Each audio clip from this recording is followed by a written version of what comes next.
I've seen it over and over and over again, and this is in varying degrees, maybe inside of all of us, right? So ask yourself, are you willing in the process of learning about your business development and learning about yourself as a human being?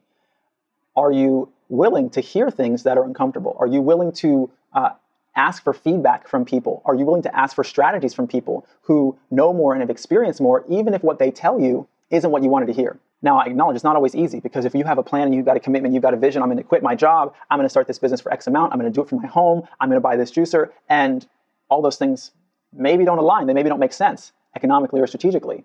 Are you willing to hear that and also go, okay, maybe there's another way I can do it? What are my other options? Because clearly we all know that there's a lot of successful juice bar businesses out there and food service businesses. So there's a way to do it, but don't get too caught up in your way and your strategy.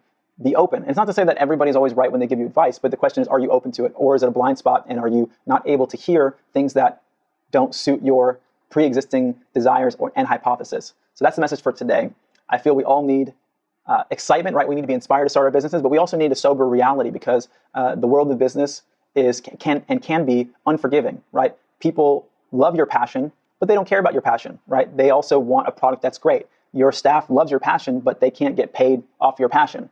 There's living realities to when it comes to starting a business that it's important for us to be present to and to acknowledge, as well as our vision, our desire, our passion, our inspiration, and bring those two things together in a coherent way to actually have a practical strategy to make sure that you're successful.